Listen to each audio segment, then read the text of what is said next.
तो कहानी की शुरुआत में हम डेविड नाम के आदमी को देखते हैं जो कि शिप से एक आइलैंड पर जा रहा था। दरअसल डेविड मौसम विभाग में काम करता था और गवर्नमेंट ने उसे 1 साल के लिए एक आइलैंड पर रहने का बोला था ताकि वो वहां से उन्हें मौसम की जानकारी दे सके। इस शिप का कैप्टन एक्सेल डेविड को उस आइलैंड पर छोड़ने आता है जहां उन्हें कोई भी दिखाई नहीं देता है, पर थोड़ी दूर जाने पर उन्हें एक घर मिलता है जो कि मौसम विभाग के लिए बनाया गया था। जब वो घर के अंदर आते हैं तो देखते हैं कि सारा सामान बिखरा पड़ा है, जिससे एक्सेल को लगता है कि डेविड को यहाँ खतरा हो सकता है। पर डेविड उससे कहता है कि वो उसकी फिक्र न करे और सामान रखकर अपनी शिप पर चला जाए। तभी उन्हें एक लाइट हाउस दिखाई देता है, जिससे उन्हें लगता है कि शायद वहाँ कोई इंसान जरूर होगा। इसलिए डेविड और एक्सेल वहाँ जाकर चेक करते हैं, जिस दौरान एक्सेल अपने लोगों को बोट पर वापस भेज देता है। इस लाइट हाउस के चारों ओर लकड़ी से बने हुए हथियार लगे हुए थे और सुनसान आइलैंड पर ऐसा होना बहुत अजीब था। खैर, यहाँ कोई भी लाइट हाउस का गेट नहीं खोल रहा था, जिस वजह से डेविड गेट को धक्का देकर खोल देता है और फिर एक्सेल के साथ लाइट हाउस के अंदर आ जाता है, जहां उन्हें एक आदमी मिलता है जो अपना नाम ग्रूनर बताता है। दरअसल वो यहाँ का केयर टेकर था। एक्सेल ग्रूनर को बताता है कि वो मौसम विभाग के ऑफिसर को बदल रहे हैं और अब उसकी जगह डेविड काम करेगा। जिसके बाद वो ग्रूनर से पुराने ऑफिसर के बारे में पूछता है, जिस पर वो बताता है कि पुराना ऑफिसर टाइपस नाम की बीमारी के कारण मर गया है। तब एक्सेल उससे ऑफिसर की डेड बॉडी दिखाने का कहता है, जिस पर ग्रूनर कहता है कि मैंने उसे आखिरी बार समुद्र में जाते हुए देखा था, जिसके बाद वो कभी लौट कर नहीं आया। ग्रूनर की बातें सुनकर एक्सेल को ठीक नहीं लग रहा था, इसलिए वो डेविड को अपने साथ वापस चलने का कहता है, लेकिन डेविड ने आइलैंड पर रुकने का मन बना लिया था, इसलिए वो एक्सेल को बोट पर छोड़ने आता है। तब एक्सेल डेविड को अपनी गन देता है ताकि वो खतरा आने पर उसका इस्तेमाल कर सके। इसके बाद डेविड घर में आकर अपना सामान सेट करने लगता है, जिस दौरान उसे पुराने ऑफिसर की एक डायरी मिलती है जिसमें ऑफिसर की वाइफ की फोटो भी थी। इस डायरी में आइलैंड के बारे में काफी जानकारियां थीं, साथ ही उसमें समुद्र में रहने वाले क्रीचर्स की ड्राइंग बनी हुई थी। पर डेविड उन पर ज्यादा ध्यान नहीं देता और सो जाता है। अगली सुबह डेविड मौसम की जानकारी लेने के लिए जब बाहर निकलता है, तब उसे वहां एक सर्कल में शेल्स दिखाई देते हैं, जैसे किसी ने उन्हें डेकोरेट किया हो। पर डेविड उन पर ध्यान नहीं देता है और अपना काम करने लगता है। जिस दौरान वो अपने दूरबीन से ग्रूनर को देखता है, तब उसे वहां ग्रूनर के अलावा कोई और भी नजर आता है, लेकिन पलक झपकते ही वो वहां से गायब हो जाता है। डेविड को लगता है कि शायद ये उसकी आंखों का धोखा है, इसीलिए वो अपने घर आ जाता है, जहां रात होने पर उसे अपने घर के बाहर कुछ हलचल सुनाई देती है। पहले तो डेविड को लगता है कि वहां ग्रूनर होगा, पर जब वो गेट के पास जाता है तो उसे किसी जानवर की आवाज सुनाई देती है जो कि गेट खोलने की कोशिश कर रहा था। साथ ही उसे घर के चारों तरफ से अजीब आवाजें सुनाई दे रही थीं, इसलिए डेविड जल्दी से बेसमेंट में जाकर छिप जाता है और एक दरार से बाहर देखने लगता है। तब एक क्रीचर उसके घर में घुस आता है। ये वही क्रीचर था जिसे डेविड ने उस डायरी में देखा था। इसी बीच एक क्रीचर दरार से डेविड को देखने लगता है, जिससे डेविड डर जाता है और चाकू से उस क्रीचर की आंख फोड़ देता है, जिससे वो क्रीचर वहां से भाग जाता है। अगली सुबह डेविड बेसमेंट से बाहर आता है और रेत पर उन क्रीचर्स के निशान देखता है जो कि समुद्र की ओर जा रहे थे। इससे एक बात तो क्लियर थी कि ये क्रीचर्स सिर्फ रात को ही बाहर आते हैं।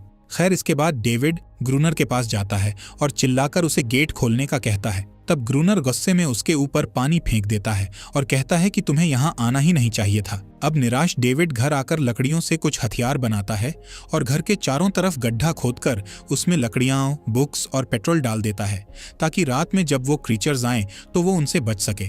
साथ ही वो अपनी गन को भी लोड कर लेता है और रात होने पर क्रीचर्स का इंतजार करने लगता है। थोड़ी देर बाद उसे क्रीचर्स की आवाज सुनाई देती है और तभी विंडो से क्रीचर्स अंदर आने लगते हैं। ये देख डेविड उन्हें शूट करने लगता है, पर उसकी गोलियां खत्म हो जाती हैं, इसलिए वो जल्दी से घर के बाहर बने गड्ढे में आग लगा देता है, जिससे घर के चारों तरफ आग फैल जाती है और सारे क्रीचर्स डर कर भाग जाते हैं। लेकिन ये आग घर में भी फैल जाती है, इसलिए डेविड अपनी जान बचाकर घर से बाहर आ जाता है, जिससे उसका हाथ भी जल जाता है। वो एक पत्थर के पीछे छिप जाता है। तभी वहां बारिश होने लगती है और उसे बाहर ही रात काटनी पड़ती है। अगली सुबह डेविड देखता है कि आग के कारण उसका बहुत नुकसान हो गया है और अब वो उस घर में नहीं रुक सकता, इसलिए वो ग्रूनर के पास जाता है और देखता है कि ग्रूनर समुद्र की ओर जा रहा है। डेविड उसका पीछा करता है, जिस दौरान एक समुद्री क्रीचर उस पर हमला कर देती है, पर डेविड अपने आप को बचाकर उस क्रीचर पर गन पॉइंट कर देता है। तभी ग्रूनर वहां आ जाता है और डेविड पर गन पॉइंट करके उसे क्रीचर को छोड़ने का कहता है, जिसके बाद ग्रूनर डेविड को बताता है कि ये क्रीचर तुम्हें नुकसान नहीं पहुंचाएगी क्योंकि ये मेरे साथ रहती है। साथ ही वो डेविड को अपने साथ लाइट हाउस में रखने के लिए मान जाता है। इसके बदले वो डेविड से एक सौदा करता है कि डेविड अपने पास रखी सभी चीजें जैसे खाना, शराब, तंबाकू और गोलियां उसे दे देगा, जिस पर डेविड मान जाता है और फिर दोनों घर से सामान उठाकर लाइट हाउस में ले आते हैं, जहां डेविड आराम से सो जाता है। और जब उसकी आंख खुलती है तो वो देखता है कि क्रीचर उसका जला हुआ हाथ चाट रही है, जिससे वो डर जाता है। तभी वो देखता है कि क्रीचर के चाटने से उसका हाथ जल्दी ठीक हो रहा है। यहाँ डेविड ग्रूनर से पूछता है कि आखिर ये क्रीचर तुम्हारे पास कैसे आई और तुम्हारी हर एक बात क्यों मानती है, जिस पर ग्रूनर बताता है कि मैंने इसकी जान बचाई थी, तब से ही ये मुझे अपना मालिक समझती है और मुझे छोड़कर नहीं जाती है। ग्रूनर इस क्रीचर के साथ बहुत बुरा बर्ताव करता था, साथ ही वो इसके साथ हैंगआउट भी होता था। एक बार इस क्रीचर ने ग्रूनर को काटा भी था, जिस वजह से उसने क्रीचर को बहुत पीटा। तब से ही वो उसे कोई नुकसान नहीं पहुंचाती।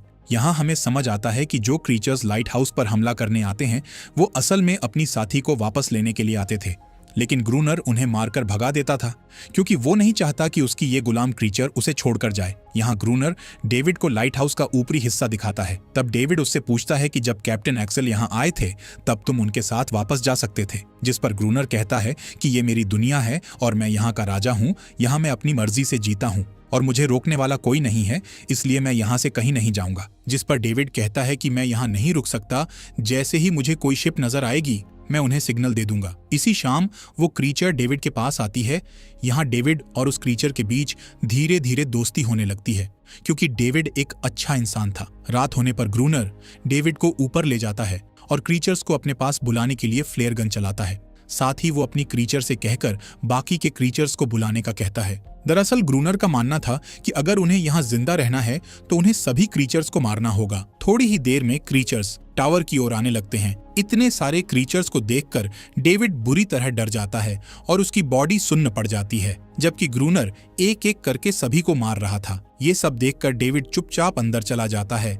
तब ग्रूनर को अकेले ही क्रीचर्स का सामना करना पड़ता है। अगली सुबह ग्रूनर डेविड को धमकी देता है कि यहाँ कमजोर लोगों की जरूरत नहीं है, अगर तुम्हें यहाँ रहना है तो उन क्रीचर्स को मारना होगा। इसके बाद वो डेविड को पानी लाने के लिए भेजता है। जब डेविड वापस आता है तो देखता है कि ग्रूनर उस क्रीचर के साथ इंटीमेट हो रहा है। कुछ समय बाद डेविड और ग्रूनर खाना खाते हैं। तब वो क्रीचर प्यार से डेविड को अपना खाना देती है, जो कि एक केकड़ा था। पर ग्रूनर को ये बात अच्छी नहीं लगती, इसलिए वो वहां से चला जाता है। इसी रात ग्रूनर फिर से उन क्रीचर्स को अपने पास बुलाता है, पर डेविड उन्हें शूट नहीं कर रहा था। इसीलिए ग्रूनर उसे वहां अकेला छोड़कर गेट बंद कर लेता है, क्योंकि उसके मुताबिक डेविड उसके किसी काम का नहीं है। लेकिन अगली सुबह जब ग्रूनर गेट खोलता है तो उसे डेविड जिंदा मिलता है, जो कि खून से लथपथ था, यानी कि उसने सभी क्रीचर्स को अकेले ही मार दिया था। इसी तरह कई दिनों तक दोनों मिलकर क्रीचर्स को मारते हैं, लेकिन कुछ हफ्तों से क्रीचर्स टावर पर हमला करने नहीं आए थे। एक दिन डेविड ग्रूनर से पूछता है कि आखिर ये क्रीचर अपने ही लोगों को यहाँ मरने के लिए क्यों बुलाती है, जिस पर ग्रूनर उल्टा जवाब देते हुए कहता है कि हम क्रीचर्स की नजर में शिकारी हैं, इसीलिए वो हम पर हमला करने आते हैं। इसी तरह कुछ दिन और बीत जाते हैं। यहाँ दोनों रात होने पर बारी बारी से पहरा दिया करते थे। साथ ही ग्रूनर रोज उस क्रीचर के साथ जबरदस्ती करता था, लेकिन डेविड उसकी कोई मदद नहीं कर सकता था। एक दिन डेविड उस क्रीचर को नहाते हुए देखता है, तब वो उसके पास जाकर उसकी स्किन को छूता है, जो कि बहुत ठंडी थी। यहाँ डेविड उस क्रीचर को एनेरिस नाम से बुलाता है, जिसका मतलब जलपरी होता है। ये सब ग्रूनर दूर से देख रहा था, पर उसे डेविड की जरूरत थी, इसलिए वो उससे कुछ नहीं कहता। इसी रात ग्रूनर और डेविड चेस खेलते हैं, जिसमें डेविड उसे हरा देता है। तब ग्रूनर गुस्से में आकर अपनी गन उठा लेता है। डेविड उसे समझाता है कि ये बस एक गेम था, पर फिर भी ग्रूनर गन चला देता है, लेकिन ये गोली उसने डेविड पर नहीं बल्कि हमला करने वाले क्रीचर को मारी थी। दरअसल दोनों ने आज पहरा नहीं दिया था। इस बात का फायदा उठाकर क्रीचर्स ने उन पर हमला कर दिया था। इस बार क्रीचर्स बहुत ही ज्यादा थे, जिन्हें संभाल पाना बहुत मुश्किल था। इसलिए ग्रूनर और डेविड छिपने के लिए लाइट कैबिन में घुसते हैं, जिस दौरान एक क्रीचर ग्रूनर के पैर पर हमला करके उसे घायल कर देता है। यहाँ दोनों बैठ जाते हैं और अपनी मौत का इंतजार करते हैं, क्योंकि उनके पास कोई दूसरा रास्ता नहीं था। लेकिन तभी सुबह हो जाती है, जिससे सभी क्रीचर्स समुद्र में चले जाते हैं। इस वजह से उनकी जान बच जाती है। इसके बाद एनेरिस ग्रूनर के घाव को चाट कर ठीक करती है। तब डेविड ग्रूनर से कहता है कि अब हम उनके एक भी हमले को नहीं झेल पाएंगे, क्योंकि हमारा राशन और गोलियां खत्म हो रही हैं। कुछ दिनों बाद डेविड को एक लॉकेट दिखाई देता है, जो कि किसी ने क्रीचर की कब्र पर रखा था। इसी बीच उसे एक शिप नजर आती है, इसलिए वो जल्दी से फ्लेयर गन लाकर उसे चलाने लगता है। तब ग्रूनर उस पर हमला करके उसे गन चलाने से रोक लेता है, क्योंकि वो नहीं चाहता था कि डेविड उसे छोड़कर जाए। इसी दौरान अनेरिस डेविड को बचाने के लिए ग्रूनर पर हमला करने वाली होती है, इसलिए ग्रूनर डेविड से दूर हट जाता है और फिर बेल्ट निकालकर अनेरिस को सबक सिखाने का कहता है, लेकिन अनेरिस वहां से भाग जाती है। अगले दिन डेविड अनेरिस को टावर से बाहर जाते हुए देखता है, इसलिए वो उसका पीछा करके उसके पास जाता है और देखता है कि ग्रूनर ने उसे बुरी तरह पीटा है। डेविड को उसके लिए बहुत बुरा लगता है। तभी वो अनेरिस को हड्डी से बनी एक छोटी बोट दिखाता है जिसे उसने बहुत मेहनत से बनाया था। इस बोट को देखकर अनेरिस डेविड को एक पुराने बोट के पास ले जाती है, जिसे देखकर डेविड खुश हो जाता है और ग्रूनर को इस बारे में बताता है, जिस पर ग्रूनर कहता है कि मैं पहले से ही इस बोट के बारे में जानता था। कुछ साल पहले यहाँ पोर्चुगीज लोगों की शिप तूफान की चपेट में आकर डूब गई थी। तब उस शिप के लोग बोट लेकर किनारे पर आए, लेकिन क्रीचर्स ने उन्हें मार डाला। साथ ही वो बताता है कि वो सभी इलीगल तरीके से डायनामाइट ले जा रहे थे। तब डेविड कहता है कि अगर हम उस शिप से डायनामाइट ले आएंगे तो एक ही बार में कई क्रीचर्स को ब्लास्ट करके मार सकते हैं, जिसके लिए ग्रूनर मना कर देता है। इसके बाद डेविड बोट को सही करता है, तभी उसे एनरिस की आवाज सुनाई देती है जो कि नहा रही थी। डेविड उसके पास जाकर उसके साथ नहाने लगता है, जिससे दोनों एक दूसरे के करीब आने लगते हैं। ये सब ग्रूनर भी देख लेता है। जब डेविड टावर में होता है तब ग्रूनर उसके पास आता है और कहता है कि मैंने अपना इरादा बदल लिया है, अब हम शिप के पास जाकर उससे डायनामाइट लेकर आएंगे। जिसके बाद दोनों शिप के पास जाते हैं, जहां डेविड मेटल डाइविंग सूट पहनकर समुद्र के अंदर जाता है और डायनामाइट ढूंढकर उन्हें बोट पर भेज देता है। इसी बीच डेविड के पास क्रीचर का एक बच्चा आता है, लेकिन वो उसे कुछ नहीं करता और वहां से चला जाता है। यहाँ डेविड भी किसी तरह सूट निकालकर बोट पर वापस आ जाता है। अब दोनों सामान लेकर टावर में आ जाते हैं, जहां चेक करने पर उन्हें एक बॉक्स में सही डायनामाइट मिल जाते हैं जो कि पानी में गीले नहीं हुए थे। इसके बाद ग्रूनर और डेविड टावर के चारों तरफ डायनामाइट लगा देते हैं और रात में उन क्रीचर्स का इंतजार करते हैं। पर इस रात क्रीचर्स नहीं आए थे। इस आइलैंड पर सर्दी बढ़ने लगती है, जिस वजह से यहाँ बर्फ गिर रही थी, लेकिन फिर भी ग्रूनर पहरा देता है ताकि वो जल्द से जल्द सभी क्रीचर्स को मार सके। एक दिन डेविड उसे टावर के अंदर चलने का कहता है, क्योंकि ठंड के कारण ग्रूनर की हालत बहुत खराब हो गई थी। यहाँ दोनों कॉफी पीते हैं, जिस दौरान ग्रूनर एनेरिस को पीटने लगता है। दरअसल ग्रूनर को लग रहा था कि एनेरिस ने अपने साथियों को यहाँ आने से मना किया है, इसलिए कोई भी क्रीचर टावर पर हमला करने के लिए नहीं आ रहा है। इसके बाद ग्रूनर ऊपर चला जाता है। वहीं डेविड एनेरिस को रोते हुए देखकर बहुत दुखी होता है। रात होने पर ग्रूनर एनेरिस को पकड़ता है और उसे मारने की धमकी देकर उससे अपने साथियों को बुलाने का कहता है। साथ ही उन्होंने टावर के गेट को भी ओपन कर दिया था और डेविड गेट की पहरेदारी कर रहा था। अनीरिस के रोने की आवाज सुनकर वहां बहुत सारे क्रीचर्स आने लगते हैं। तब एक क्रीचर अचानक से डेविड पर हमला कर देता है, पर डेविड किसी तरह उससे लड़ाई करके उसे मार देता है। जिसके बाद वो जल्दी से ऊपर आ जाता है और ग्रूनर से डायनामाइट ब्लास्ट करने का कहता है, पर किसी कारण से वो ब्लास्ट नहीं हो रहा था। तब डेविड बॉक्स को सही करता है और उसका बटन दबाकर ब्लास्ट कर देता है, जिससे वहां मौजूद सभी क्रीचर्स मारे जाते हैं। सुबह होने पर ग्रूनर घायल क्रीचर्स को मार रहा होता है। तब डेविड को एक क्रीचर के गले से वही लॉकेट मिलता है जो कि उसने दूसरे क्रीचर की कब्र पर देखा था। इस लॉकेट को देखकर डेविड समझ जाता है कि ये क्रीचर्स किसी को नुकसान नहीं पहुंचाना चाहते हैं, बल्कि वो भी इंसानों की तरह अपनी जिंदगी जीना चाहते हैं और उन्हें भी अपनों को खोने का दुख होता है। रात में जब दोनों पहरेदारी करते हैं तब उन्हें क्रीचर्स के रोने की आवाजें सुनाई देती हैं और अब अनेरिस भी उन्हें छोड़कर अपने साथियों के पास चली गई थी। अगले दिन डेविड पत्थर का एक सर्कल बनाकर उसके अंदर अपनी बनाई हुई बोट रख देता है, क्योंकि उसे यकीन था कि एनेरिस उसकी बोट को देखकर उससे मिलने जरूर आएगी।